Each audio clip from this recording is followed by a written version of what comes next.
ایک بات یاد رکھیں، جب کوئی بندہ اللہ تبارک و تعالیٰ کی نظروں سے گر جائے نا، اللہ تبارک و تعالیٰ پھر اس سے اپنی رحمت کو کھینچ لیتے ہیں، اس سے اپنی شفقت والی نظر ختم کر دیتے ہیں۔ پھر وہ بندہ گناہوں میں ملوث نظر آتا ہے، کبھی زنا کرتا ہوا نظر آتا ہے، کبھی چوری اور ڈکیتی کرتا ہوا نظر آتا ہے۔ لیکن اگر یہی بندہ اللہ کی نظر سے صرف گرے نہیں بلکہ اللہ کی دربار سے مردود ہو کر نکالا جائے، اللہ کی دربار سے ملعون قرار دے دیا جائے، پھر یہ بندہ عام لوگوں سے زنا نہیں کرتا بلکہ مقدس رشتوں کی طرف بری نظر اٹھا کے دیکھتا ہے۔ مقدس رشتے یعنی ماں بھی، بہن بھی، بیٹی بھی اس کی بری نظر سے بچ نہیں سکتے۔ میں نے کہا اسلام آباد یونیورسٹی کے اندر جس خبیث پروفیسر نے بہن اور بھائی کے رشتے کا تقدس پامال کیا ہے، اس کا بیک گراؤنڈ جا کے دیکھ لیں، اس کی ہسٹری جا کے دیکھ لیں، وہ خبیث نہیں ہوگا، وہ اخبث ہوگا، وہ سب سے بڑا ملعون ہوگا، وہ سب سے بڑا مردود ہوگا۔ میں چیلنج سے کہتا ہوں، اس کی خبیث نظر سے اس کی بہن بھی محفوظ نہیں ہوگی، اس کی گندی نظر سے اس کی بیٹی بھی محفوظ نہیں ہوگی، اس کی مردود نظر سے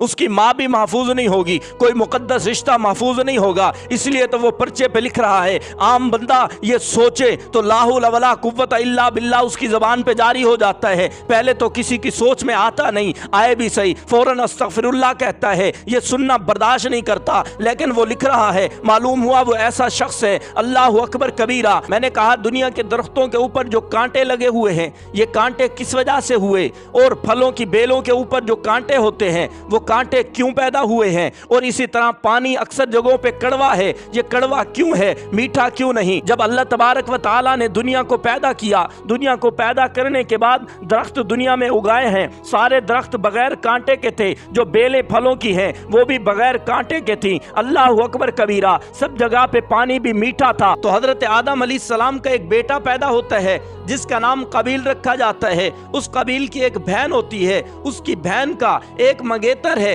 جس کا نام حابیل ہے۔ اب یہ قابیل اپنی بہن پہ عاشق ہو جاتا ہے، اس سے شادی کرنا چاہتا ہے، اس کے ساتھ بغیرتی کرنا چاہتا ہے۔ اللہ اکبر کبیرہ، اب اس نے سوچا کہ یار یہ منگیتر تو حابیل کی ہے، اس کی شادی تو اس کے ساتھ ہو جائے گی۔ اب قابیل نے سوچا کرنا کیا ہے، قرآن کہتا ہے قابیل نے کہا لأقتلنک، اوہ میاں حابیل میں تجھے ضرور قتل کروں گا۔ آخر قابیل نے اپنی بہن کے منگیتر کو قتل کر دیا ہے۔ اللہ تبارک و تعالیٰ نے اس کے نتیجے میں درختوں کے اوپر بھی کانٹے پیدا کر دیے ہیں، سبزی کے بیلوں کے اوپر بھی کانٹے لگا دیے ہیں، اور پانی میں بھی کڑواہٹ پیدا کر دی ہے۔ میرے پاکستانی بھائیوں، اگر اس جیسے بغیرت پروفیسر پاکستان میں اس طرح کی باتیں کرتے رہے، ہمارا نوجوان ان کاموں میں ملوث ہو گیا، تو یاد رکھنا اللہ تبارک و تعالیٰ کی طرف سے عذاب آئیں گے، اور ایسے عذاب آئیں گے جن کا جھیلنا، جن کا برداشت کرنا ہمارے لیے مشکل ہوگا۔ میں آپ لوگوں سے کہنا چاہتا ہوں کہ اے مرد مجاہد، ہوش میں آ،